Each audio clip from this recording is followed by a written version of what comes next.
m'appelle Gwenaëlle, j'ai 30 ans et actuellement j'ai repris mes études pour faire une formation dans le sport, un BPGEPS activité physique pour tous. Je suis atteinte de dermatite atopique depuis mon enfance et notamment depuis 2017 où une professionnelle de santé a mis un mot sur cette maladie que je n'arrivais pas à accepter, dans le sens où elle s'exprime au quotidien par des rougeurs, par des démangeaisons, par des éruptions cutanées la nuit. Et c'est vrai que cette professionnelle de santé, à partir de 2017, m'a permis de mettre un mot et de m'accompagner dans ce quotidien avec la dermatite atopique. Mon eczéma, il s'exprime voilà, par ces démangeaisons qui sont quotidiennes, mais ça peut être à des moments bien précis aussi, selon les saisons, selon mon stress, selon l'environnement dans lequel je me trouve.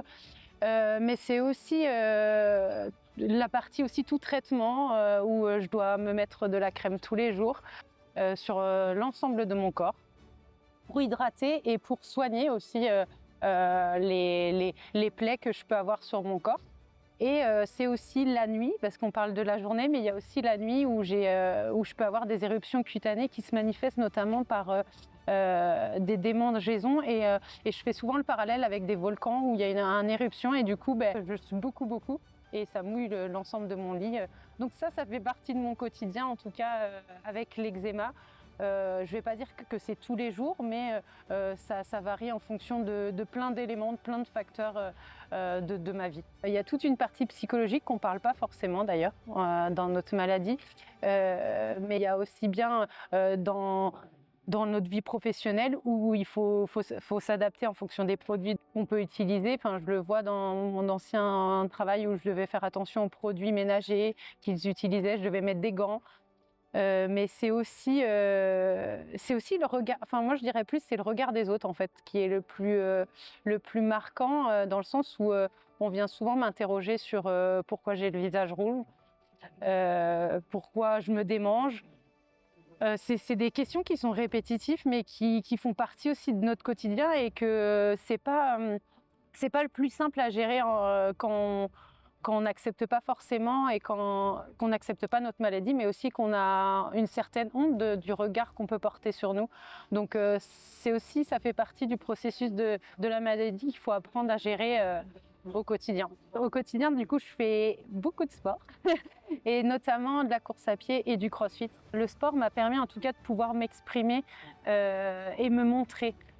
C'est me montrer dans le sens où en fait avant je pouvais avoir honte de l'image que je renvoyais avec l'eczéma et à travers le sport j'ai appris à me montrer sans avoir honte de qui j'étais et de qui je suis avec cette maladie en fait.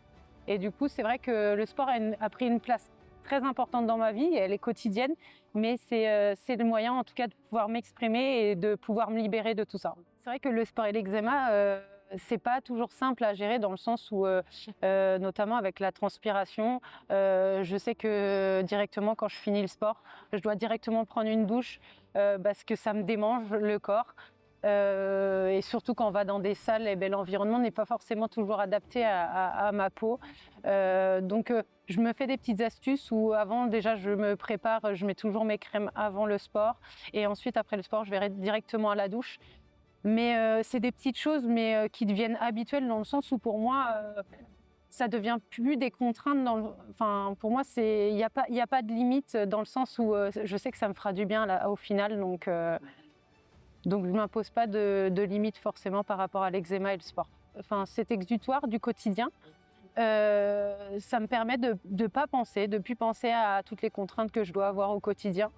Et c'est vraiment aussi de pouvoir m'exprimer en fait en tant que Gwenaëlle atteinte de dermatite atopique. J'ai connu l'Association française de l'eczéma à travers les réseaux sociaux. Un jour, je suis tombée sur leur page Instagram et j'ai pris contact avec Stéphanie voilà, avec qui on a beaucoup échangé et qui directement a été très soutenante et accompagnante en tout cas dans ma démarche de cette maladie. Donc voilà. L'association elle apporte énormément sur le côté du partage. Ça permet de rencontrer des personnes atteintes de dermatite atopique qui sont dans le même cas que moi, mais aussi toutes les personnes aidantes qui font partie aussi de notre quotidien parce qu'ils sont aussi contraints Alors je dirais pas, le mot est fort, mais de subir cette maladie, mais en tout cas d'être présent pour nous, parce que c'est vrai que c'est pas toujours facile, et de se sentir moins seul en fait. C'est vraiment ça. Depuis que j'ai rencontré Stéphanie et toute l'association française de l'eczéma, ben, je me sens moins seule ce qui permet aussi de pouvoir partager la maladie à d'autres personnes qui ne connaissent pas non plus cette maladie. Et c'est plutôt chouette d'être reconnue aussi en tant que personne et en tant que maladie aussi. Je dirais ose, ose parce que tu ne seras pas toute seule et tu, 'fin, et tu seras fière de toi, peu importe ce que tu fais comme sport, mais ça te permettra d'avancer, de t'accepter et de te libérer de ce quotidien qui n'est pas forcément simple. Et jamais, jamais tu seras seule dans cette démarche-là, donc fonce. Enfin, j'ai juste envie de dire fonce, quoi.